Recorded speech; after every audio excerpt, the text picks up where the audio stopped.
ازاي كل متابعينا متابعي العبور للاتصالات، معانا النهارده فيديو جديد وبروجيكتور جديد من بروجيكتور يابر يو 12.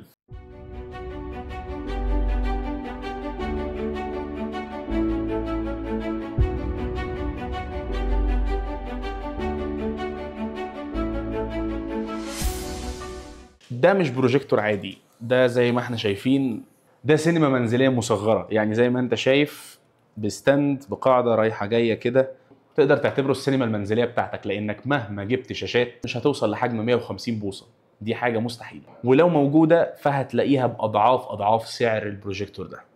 فاحنا هنا بنتكلم عن حجم كبير جدا هيديك تجربه مختلفه في الفرجه. اساسا جوده البروجيكتور هنا بتوصل لحد 1080 بي، ودي جوده كويسه جدا لحد ال 100 بوصه. مش هتحس باي خساره في الكواليتي، هتفضل واخد الكواليتي الممتاز بتاع البروجيكتور، وفي نفس الوقت 100 بوصه برضو رقم كبير جدا. ده غير كمان دعم الجهاز الكامل لابل تي في. بس الغريب هنا ان هو بيدعم السكرين ميرورنج من اجهزه ابل فقط، ومش بيدعم اجهزه الاندرويد عموما. ودي برضو نقطه حبيت اوضحها ليكم عشان تبقى عندكم الخلفيه. الجهاز هنا داعم للابل تي في، وداعم لمشاركه المحتوى من التليفون على الشاشه من خلال مشاركه الشاشه في هواتف ابل. لكن لو عايز تنقل محتوى من الشاشه هتضطر تشتري قطعه خارجيه زي دوك سلكي تايب سي يوصل بالاتش دي ام اي هنا في الجهاز، ويعرض لك المحتوى بتاع شاشه تليفونك على البروجيكتور. سطوع الجهاز هنا بيوصل لحد 700 لومن، وده رقم كويس جدا في الاضاءه المتوسطه والضعيفه. لكن لو هيبقى الاوضه او المكان اللي انت هتسيبه فيه منور بالكامل هتواجه شويه صعوبات في المشاهده.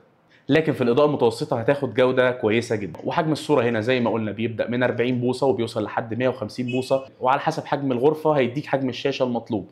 وافضل وانسب بعد شاشه هو 3 متر ونص، هتاخد حجم بيوصل لحد 100 بوصه. ده كمان غير ان العمر الافتراضي بتاع البروجيكتور هنا بيوصل ل 30,000 ساعه تشغيل. ده لو حسبناه بحسبه بسيطه يعني هيدينا 3 سنين ونص استهلاك مباشر، يعني اكنك فتحت البروجيكتور النهارده وجيت طفيته بعد 3 سنين ونص. وده رقم يعني بمتوسط المشاهده اللي انت هتستخدم فيها البروجيكتور ممكن يوصل ل 10 سنين استخدام فعلي معاك، وده عمر طويل جدا في اجهزه البروجيكتور. الجهاز هنا بيجي بنظام تشغيل لينكس، وبيجي معاه تطبيقات مدمجه وهي يوتيوب ونتفليكس وبرايم فيديوز. ده غير كمان التطبيقات اللي ممكن تنزلها. وبيجي داعم لواي فاي 6 وبلوتوث 5.2، يعني مش هتواجه اي مشكله في سرعه النت ولا سرعه اتصال او تاخير في البلوتوث واتصاله بالجهاز. ده غير كمان ان الجهاز بيظبط اعدادات الفوكس اوتوماتيك على الحيطه بمجرد تشغيله، فمش هتحتاج اي اعدادات اضافيه لضبط البروجيكتور.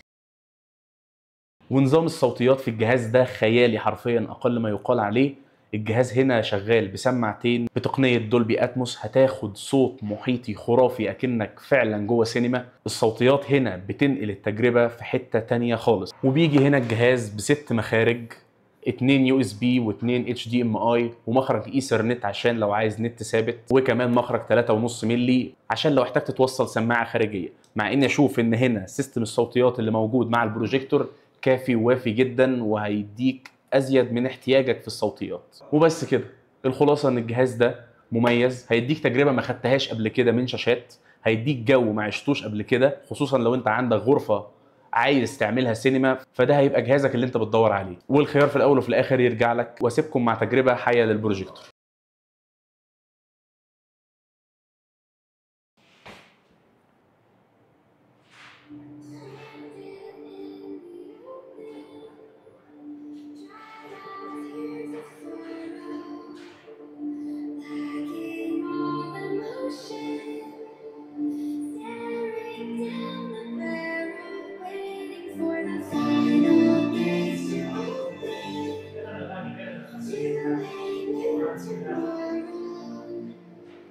وكان معاكم حازم من العبور للاتصالات، مستنيينكم في فيديوهات تانية كتير.